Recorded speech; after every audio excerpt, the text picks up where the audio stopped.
morning. How are you guys doing out there?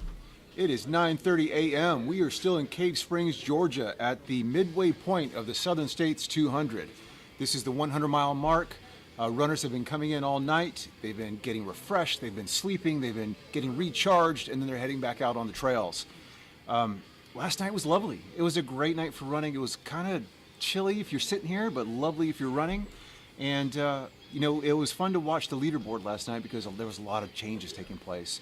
We had a chance today and last night and really talk to some folks, see how they're feeling. As you can imagine, at a 100-mile mark, you're starting to see a little bit of carnage. People are very tired, feet are a little beat up.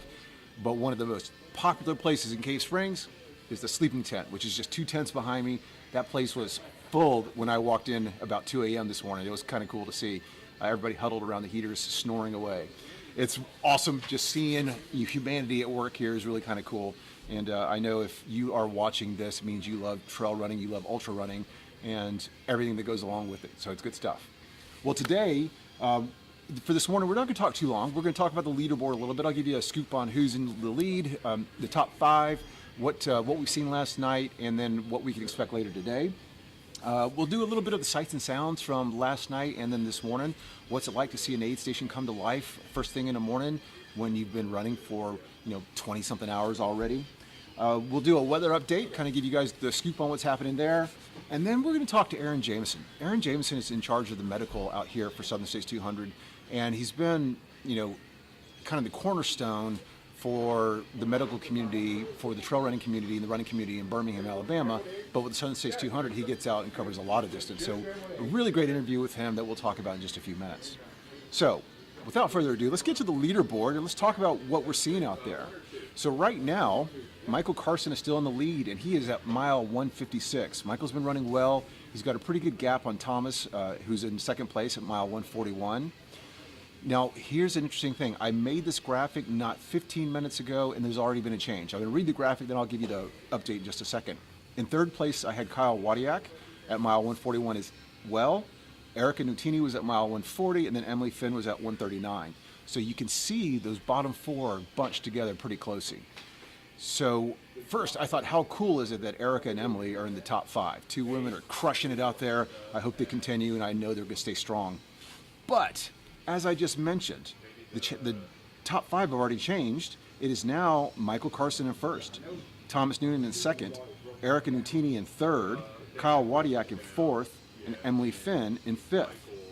It doesn't take long for things to change out there, especially when we have aid stations where people are coming in and they're spending the night, or they're taking a 30-minute nap, or they're addressing a blister.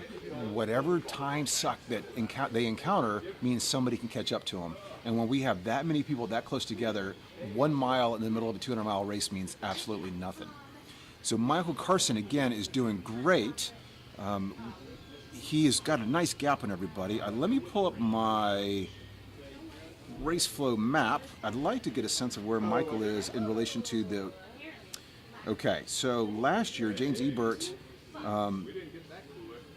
it looks like a good bit ahead of where Michael is now. So I know Michael was really interested in going after that course record. He's got a pretty big hill to climb if he's going to try to get that.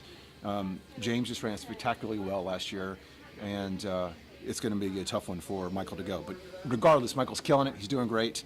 And we're actually going to see James. James is running the 100-miler this year, so we'll have a chance to see. I talked to him yesterday, and he said he was thinking about trying to pull speaking of James, he's walking by. We're going for that 100-mile record this year, yes? Looking for sub 24. He says sub 24. With the weather, it's looking good at the moment. It's going to get a little bit warmer this weekend, but I have no doubt. So before this weekend's over, I'm going to sit down and interview you, if that's okay with you. All right, buddy. All right, so speaking of the 100, we're going to have that start here at 12 o'clock. It's going to be right here from Cave Springs. We're going to stick around until then to launch that live to show you what we're talking about. Before we get to that, let me give you on the course. So again, what is it like to see an aid station come to life? What are some of the things we see out here? What is some of the beauty of Cave Springs? Here's a quick little video talking about that. So take a look, and then we'll come back here in just a second.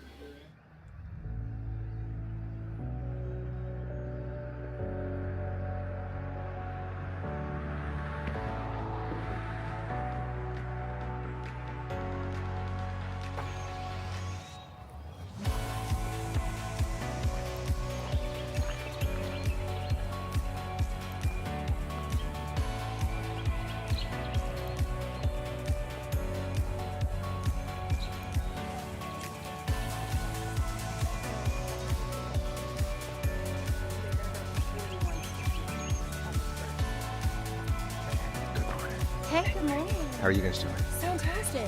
Lots of planning. Did everybody have a good night? Yeah. Huh. So good. It's going to be a great day, guys. It is.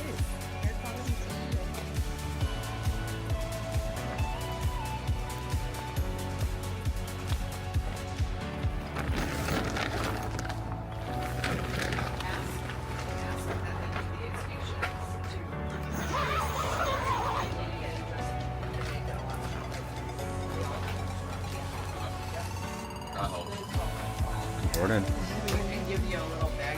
Yo, what's up? How you doing? You're up. You must have been. I am. I didn't see you at all. You were definitely. How did your evening go? 30 seconds. Good, good. I think we're down to 2 runners left to come in. Awesome. How far out are they? Do we know? 4 miles. Yep. So anywhere from 30 minutes to 3 hours. Exactly. Nice job, guys. Be careful out there. We're sitting at the Cave Springs aid station next to a heater trying to get warm. It is early in the morning and dark. How are you doing? I want to be sleeping more. How long have you been here? How long have I been here? 3 hours. 3 hours? Wink, 3 hours. 3 hours. Sounds like 2 to me. Have you gotten any sleep? Yeah, they put me to bed and I was out right away, I guess. Fantastic. So what's your current plan? Are you staying until sunrise? I don't really have a timeline. I'm just gonna finish eating my grilled cheese and get myself back together and get back out there. Fantastic. How was the first 100 miles? The first 60 or so was really great, and then my feet started to hurt real bad, so the last 30 were a little painful, but hopefully after some rest and putting my feet up, they'll feel a little better today. And get Well, this back next to it. 100 is a little softer on the feet, too. I like that, No more yeah. pavement for 20 miles. Yeah, that'll Awesome. do it. Well, you're going to be great. Good luck. Thanks so much. It is 7:34 in Cave Springs. We are at the 100-mile mark of the Southern States 200. I saw you yesterday. You were all chipper. How you doing today? I'm doing really well, really well. Now that I've gotten that 3.5 hours of sleep, I'm recharged and I'm ready for the second half. Nice. So a lot of people are surprised to learn that people sleep during a 200-miler. Can you run it without sleeping? Technically, I believe it's possible. I'm sure, there's always that 0.0001% to the big picture. But I know I'm not a part of that, and maybe most people aren't. The body needs rest to function properly. And I know for me, that 3.5 hours of sleep that I got, I feel brand new. So this second half is not only going to get done, but it's going to be fun versus being terrible and miserable. So, yeah. And what does the sunrise do for you? Oh, it like rejuvenates you. It charges me up. When you're out here doing these things, at least from my experience, you look for different things. It's like these checkpoints you go through. So waking up now, it feels good. It's like cool, kind of this crisp feeling. And then that sun is gonna come and it's not gonna be cool anymore, start dropping layers, and then it goes back to layers. So it helps break up the monotony of what you're going through. Next thing you know, you're done. Nice. So tell everybody at home what's your name and your bib number. So my name is Troy and my bib number is 27. We'll be following you, Troy. Thanks for the interview. Thank you. Good stuff. So you had a good chance to take a look at what's happening at Cave Springs. Again, people who are coming in. The hard part about Cave Springs is there's about a 20-mile section of road, pavement, that people have to run on. So as you can imagine, if you're ready for a 200-mile trail race, you think you have dirt and you have a lot of pine straw and leaves to run on, and then you run on pavement for 20 miles, your feet take a beating. So Aaron Jameson, who's head of our medical, he's been working on feet all night, and we're going to talk about that here in just a second. But from here, they get into the woods. There's a little bit of pavement section that they leave out on, and then they turn back onto the trails. There are some nice pine straw for them to be on. It's going to be a little more fun, I think. There's a lot of elevation coming their way today, so they'll have some pretty big climbs. And when you get close to Cheaha, that's one of the biggest climbs. It's not staggeringly straight up. It's just a long, steady climb to get there. Bald Rock is the highest point in Alabama, so you got to get up to it. So before I get into any more of the course, let's talk about the weather for a second. So at sunrise this morning, it was 37 degrees. It's currently 48 degrees out here, and the projected high for today is 77. So you can see already some changes from yesterday. Yesterday at sunrise, it was 32. When I did the broadcast, it was 43, and then the high was going to be 70. So we've already had a 7 to 10 degree swing upwards, and tomorrow is going to be a little bit more. They're saying that Saturday the high might get close to 80. If you're in the woods and you're staying in the shade, it's not too bad. Being out exposed can get a little rough out there. These guys and gals know what they're doing, though. They'll handle it just fine. I mean, we have a lot of great runners out here, and if not, that's why we have Aaron with us. So you keep hearing me talk about Aaron.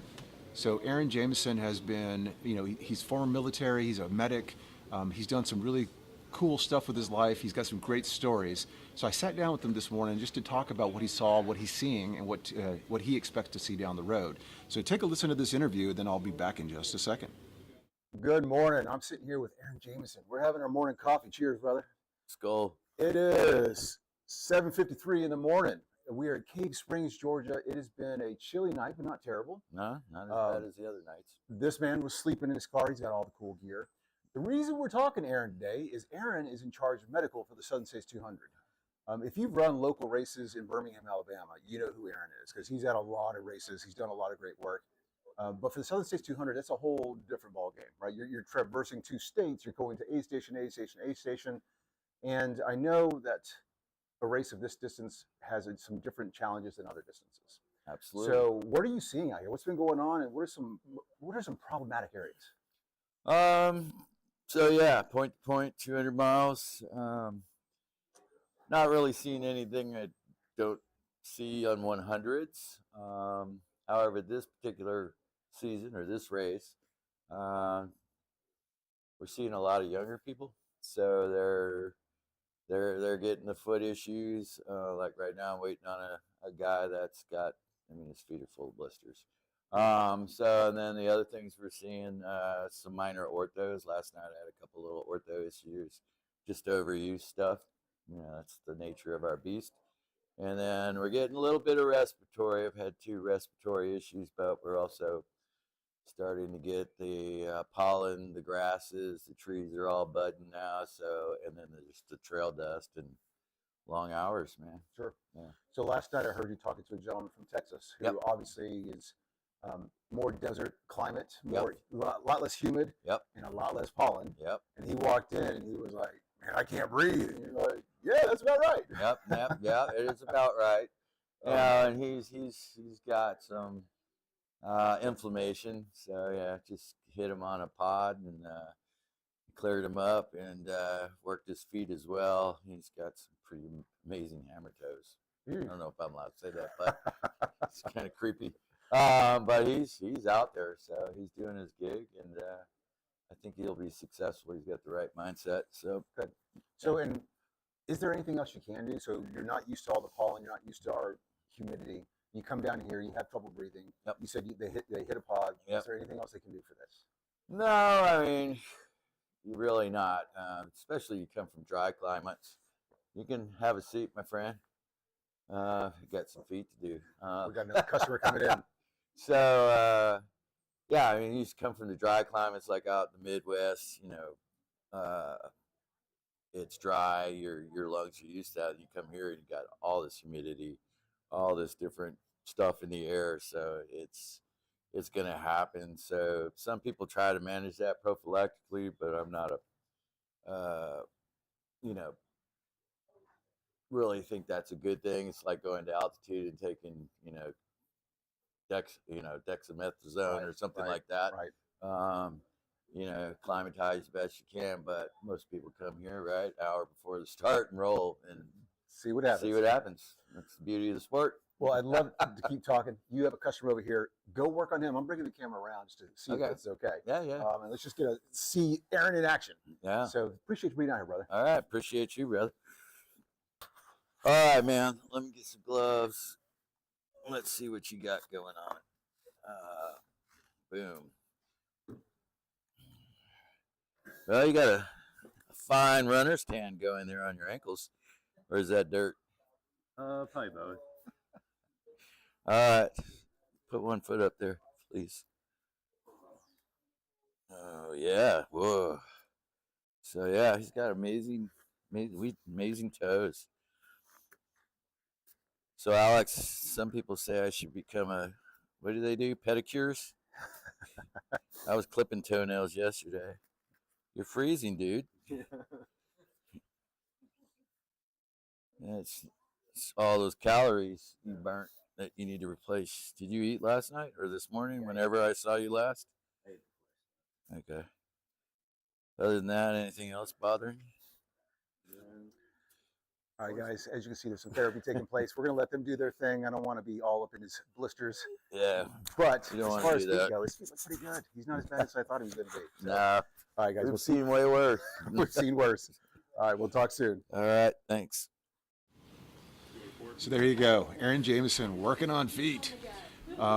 Guy knows his stuff, right? Again, he's seen a lot of things in his life, and he's been able to treat a ton of things. We were at a race, not Southern States. This has been a couple of years ago, and one of the gnarliest injuries I've seen. A lady had fallen. She'd hit her knee on a boulder, and the entire top of the knee just splits open, like there's patella visible. And Aaron shows up, calm as a cucumber, puts it all back together, and gets her off the mountain. So, good guy to have out here when you need it. It's a good look into what he's dealing with. Again, mostly feet. I know some of you guys hate feet, but there's a lot of foot video going on. I thought it was interesting, though, that he talked about the respiratory issues. So even though it's a little chilly, we have spring coming along, so there's a lot of pollen in the air. And, if you live in the Deep South, you know what I'm talking about. You wake up in the morning, your car is just covered in yellow dust. Well, a lot of the folks who came in from out west, they're having trouble breathing. There's a lot of coughing, they're congested, and they're not really sure why. It's the pollen. It's kind of nasty stuff. All right, we're going to cut this off here in 2 seconds. I want to leave you with one more slide. It's just useful info. Remember, if you are doing anything related to social media, make sure you're hashtagging SS200. We are collecting pictures and videos of the event.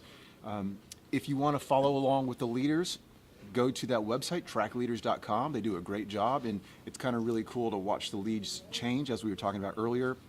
And then make sure to tune back in. The start of the 100-mile race starts at 12 p.m. Eastern today. We will go live at 11:30, so basically an hour, 40 minutes. It's a beautiful start. We'll get everybody off. It won't be a very long broadcast because I need to boogie down the road and try to get out in front of some of our other runners. So we want to make sure that we don't miss anybody, especially with Michael. He's already at, let's take a look here where he's progressed. My goal. Yeah, he's closing in on 158 miles, so he's not that far from the finish. So we want to get out in front and see if we can't catch some of the front runners before they get to the finish line. So that'll be up at Cheaha State Park over in Alabama. So that's it for this morning. Tune back in at 11:30. We'll get the start of the 100-mile going, and I'll give you any other updates on the leaderboard at that time as well. Until then, enjoy your morning.